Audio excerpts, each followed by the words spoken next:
বাউকুমগুৰি ফেষ্টিভেলৰ চবতকৈ ইণ্টাৰেষ্টিং পাৰ্টটো হ'ল এই পাহাৰত উঠা আপ টু দ্য পিক। মই আজি 5:30 আৰম্ভ কৰিছোঁ, এতিয়া 8:30 মই ঘূৰি আহিছোঁ তলত। ৰাস্তাত মই লগ পালোঁ বেলেগ বছৰৰ দৰে এই বছৰৰ হাজাৰ হাজাৰ মানুহে উঠি আছে। মোৰ ধাৰণা হয় এই বছৰত মানে 2 লাখ মান মানুহ উঠিব। ইয়াত ইতিমধ্যে 60-70 হাজাৰ মানুহ অলৰেডি গৈছে 8:30-ত। আৰু চবকে মই মোৰ ফালৰ পৰা বহাগ বিহুৰ শুভেচ্ছা জনাইছোঁ। আৰু এই পাহাৰ উঠা মানে স্বাস্থ্যৰ লগত সম্পৰ্ক আছে। কাৰোবাৰ যদি চুগাৰ আছে, চুগাৰটো ডাউন হৈ যায়। কাৰোবাৰ যদি প্ৰেছাৰ পেচেণ্ট যদি হয়, প্ৰেছাৰটো কমি যায়। কাৰোবাৰ যদি নাৰ্ভ প্ৰব্লেম থাকে, তেতিয়াহ'লে নাৰ্ভ প্ৰব্লেমবোৰ ভাল হয় বুলি বহুত ব্যক্তিয়ে এই ফেষ্টিভেলত যেতিয়া আলোচনা হয় তেতিয়া ব্যৰ্থ কৰে। গতিকে মই আশা কৰোঁ এই প্ৰগ্ৰামৰ দ্বাৰা চবৰে স্বাস্থ্য যেন ভাল হয়।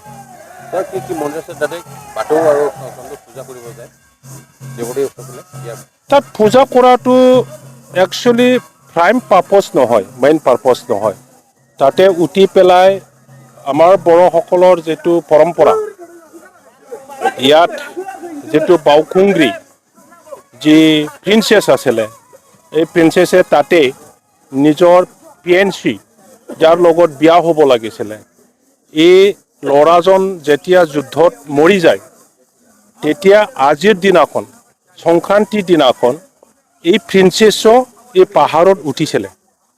যেতিয়া ওপৰত গৈ পায় প্ৰিন্সেছে, তেতিয়া গম পালে নিজৰ পিএনচি যাৰ লগত বিয়া হ'ব লাগিছিল তেখেতে যুদ্ধত মৰিছে। গতিকে তেখেতে এই প্ৰিন্সেছে ভগৱানক মানে আৰাধনা কৰি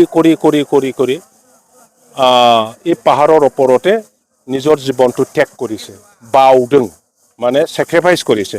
ইয়াৰ কাৰণে এই প্ৰিন্সেছৰ নামতে এই পাহাৰৰ নামটো বাউকুংগ্ৰী, বাউনাই ছেক্ৰিফাইচ বাউনাই ছেক্ৰিফাইচ খুংগ্ৰী মিনছ প্ৰিন্সেছ।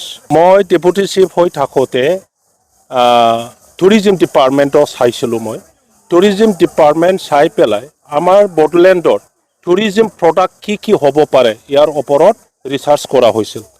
আৰু কালচাৰ ৰিলেটেড কালচাৰেল টুৰিজিম কি হ'ব পাৰে ইয়াৰ ওপৰত ৰিচাৰ্চ কৰোঁতে মই এই জাগালৈকে আহি পাইছোঁ।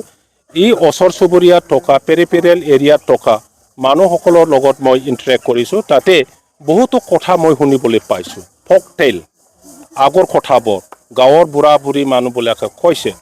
আৰু তেতিয়া মই গম পালোঁ পৰম্পৰাভাৱে অৰ্গেনাইজ মেনাৰত নহয়, সকলোৰে এটা স্পণ্টেনিয়াছলি সংক্ৰান্তিৰ দিনত বড়োসকলে এই পাহাৰত আহি পেলাই উঠিছিলে। তো তেতিয়া মোৰ বৰ ইণ্টাৰেষ্ট লাগিল যে এই পৰম্পৰাটো আমি ৰাখিব লাগে আৰু এটা অৰ্গেনাইজ মেনাৰত ব্ৰিটিছৰ এটা কেলেণ্ডাৰ প্ৰগ্ৰাম কৰিব লাগে, কেলেণ্ডাৰ ফেষ্টিভেল কৰিব লাগে বুলি মই কাউন্সিলত প্ৰপ'জাল প্লেচ কৰিলোঁ। আৰু সেই প্ৰপ'জালটো একচেপ্ট হোৱাৰ পিছত 2013-14 পৰা আমি এই বাউকুংগ্ৰী ফেষ্টিভেলটো আৰম্ভ কৰিছোঁ।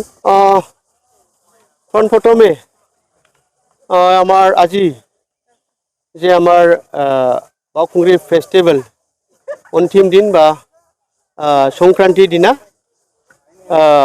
যি আমাৰ ফাৰ বগাবলৈ আহিছে, এখেতক মই সকলোকে নতুন বছৰ বা বৈশাগুৰ শুভেচ্ছা জনাইছোঁ। এটা আমাৰ যে পৰম্পৰা পাহাৰ বগা, এই পৰম্পৰা আদিম যুগৰ পৰা চলি আছিলে। এই পৰম্পৰাটো আজি আহি বহুত আমাৰ ৰাইজৰ এটা আকৰ্ষণ, এটা পাহাৰ বগা ফেষ্টিভেল হৈ গ'ল। আৰু এইটো চাই পেলাই আমাৰ বিটিআৰ গভৰ্ণমেণ্ট ফালৰ পৰা এইটো এটা গভৰ্ণমেণ্ট কেলেণ্ডাৰত লৈ পেলাই 2024লৈকে 12তম বাউকুংগ্ৰী ফেষ্টিভেল উদযাপন কৰা হ'ল। আৰু এই ফেষ্টিভেল উদযাপন কৰাৰ পিছত আমাৰ বি টি আৰ বাকী বা অসমবাসী বহুত দূৰ দূৰণিৰ পৰা আহি ইয়াৰ আমাৰ এটা বিশ্বাস লয়